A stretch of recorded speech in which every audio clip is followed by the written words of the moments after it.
What's up, everybody? In today's video I want to discuss the book Late Bloomers by Rich Karlgaard.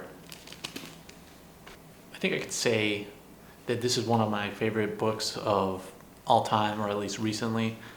There's probably a lot of other books that I like that I just don't remember right now, but this book is amazing. I found out about this book on the James Altucher podcast, and the subtitle for this book is The Power of Patience in a World Obsessed with Early Achievement.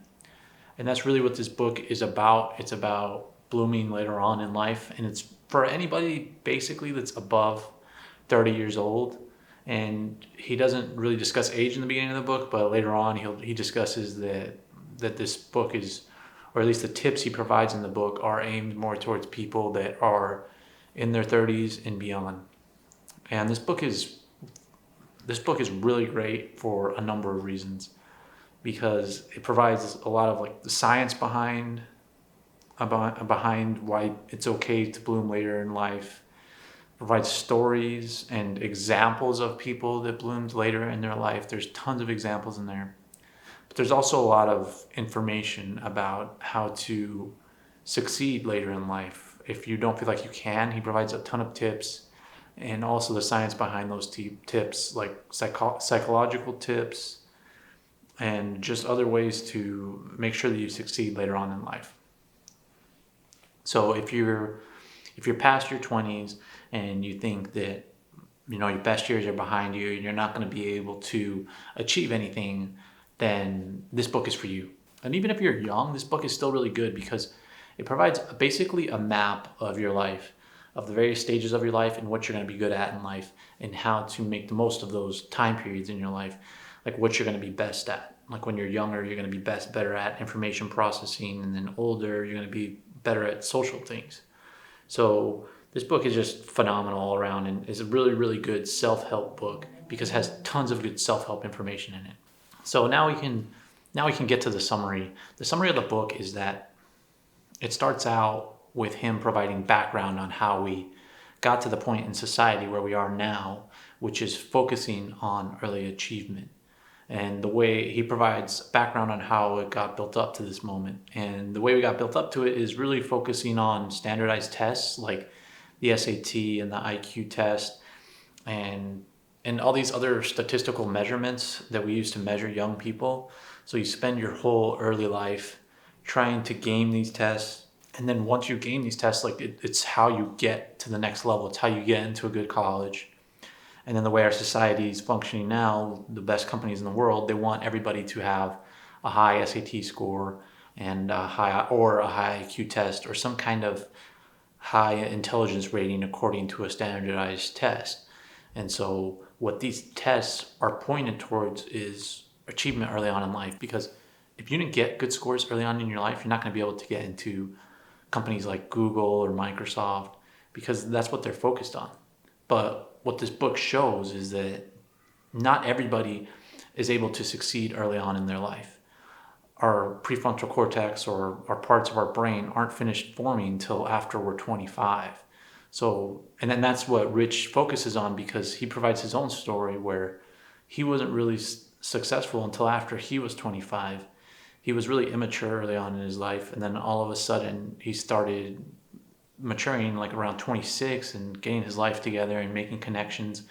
And then he became a publisher of Forbes, and he also started his own magazine before that for Silicon Valley. So he really shows how you can be successful later on in life. And not only does he provide background on how we got here, he also shows how early achievement can be a downside, because young people just burn themselves out. If you really try and get those high scores early on in your life and you try and meet the demands of working at a Google or a Microsoft, you might burn yourself out. And he gives examples of a lot of people that were labeled geniuses or did really good early on in their lives.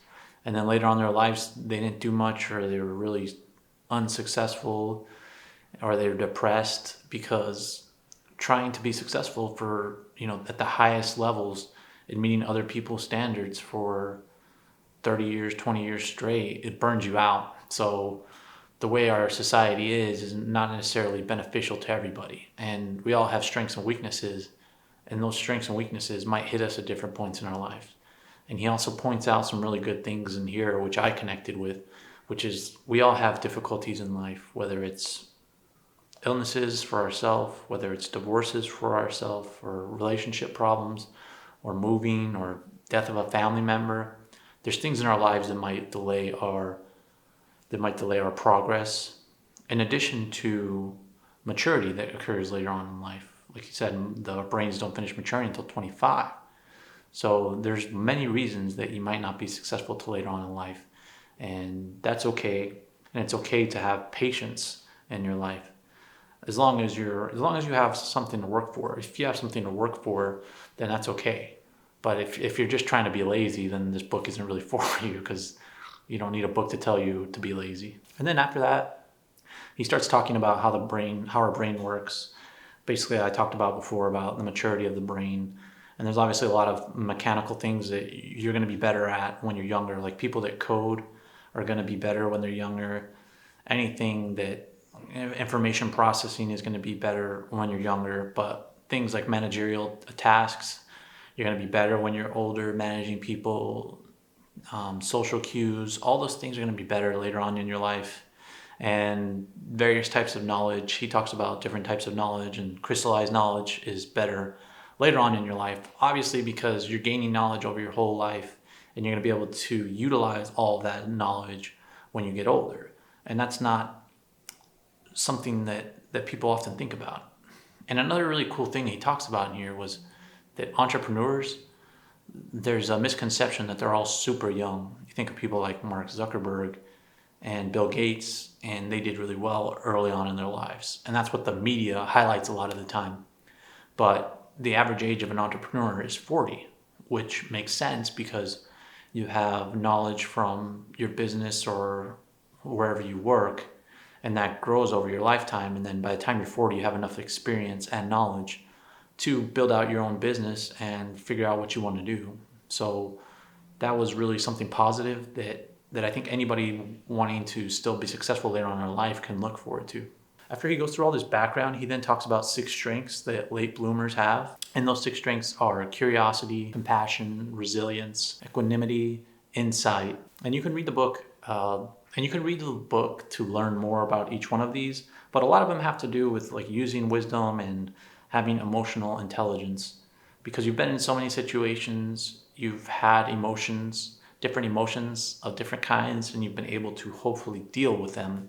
And younger people might not be able to deal with those same emotions in corporate structure or starting their own business. They might get too afraid, or they might not be able to soothe themselves as better as more mature people are. So there's benefits to being older and starting your own business or pursuing that passion that you always wanted to pursue. And another thing about being a late bloomer is that you oftentimes need a lot of support, and you don't even know it because you're going against society already, because society values early achievement. And so he talks about how culture influences us. It influences us because of our friends and family, our community, and also society at large. And so you have to look at all these 3 areas is what he recommends, because if they're not conducive to you doing what you want to do, then you need to reassess your surroundings and reassess your community and your family. And his advice basically is to quit. You need to figure out which areas in your life you need to quit. You need to quit being around the wrong people. Do you need to quit being at a bad job? And you have to put yourself into a new situation. And he calls this repotting. So you need to repot yourself into a more beneficial state for yourself, a more beneficial city. And he talks about how a lot of people aren't really moving anymore and putting themselves in better situations because it's more expensive to move now than it's ever been, because society, the way things are valued now, it's a lot of consumer culture. So people have a lot more things, and it's harder to move because it's more expensive. They have more things.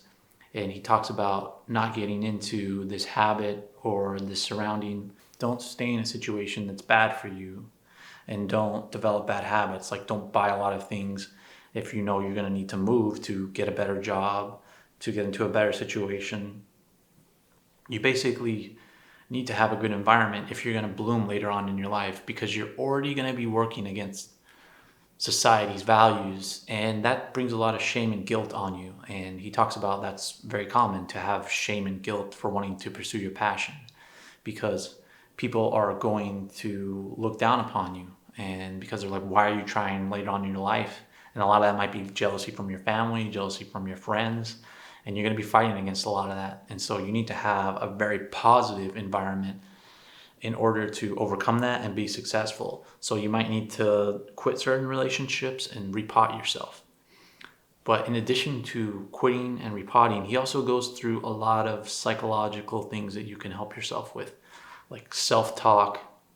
You can talk to yourself and tell yourself positive things to influence you to pursue your passions. And he recommends referring to yourself in the third person, because if you refer to yourself in the third person, it has a better effect on your psychology. And he also recommends using narrative psychology. And narrative psychology is basically where you're writing your life story, and you can rewrite your life story at any moment, he says. And so he says to do that often and to make it positive. You can change it towards positive. And if you're a late bloomer, you don't want to have your life stories basically saying, my best years are behind me and I don't know what's in front of me. You want to be looking at your life as kind of building up to something better and rewriting that story always. And he gives the background and facts on why narrative psychology works and how to do that. And he also talks about self-doubt. You're obviously going to have self-doubt, which is fine because it's realistic to have self-doubt, but he basically tells you not to turn the self-doubt into just constant negativity.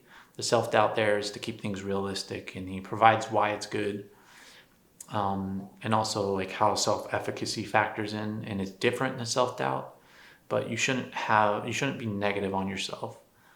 You should have positive self-talk, and you should use narrative psychology to motivate yourself to do better in your life. So that's my summary of Late Bloomers by Rich Karlgaard. If you're later on in your life, or you just want to read a book about how to succeed, I really recommend this book. And also, I'm going to have some more information in the description to this video, so make sure to check that out. I'll probably also have a link to my website in case you want to check out all the information I got from this book on there. And then also have a link to where you can buy the book. So I really recommend you read this book. It's a great book. And thanks for watching. Make sure to subscribe and like this video.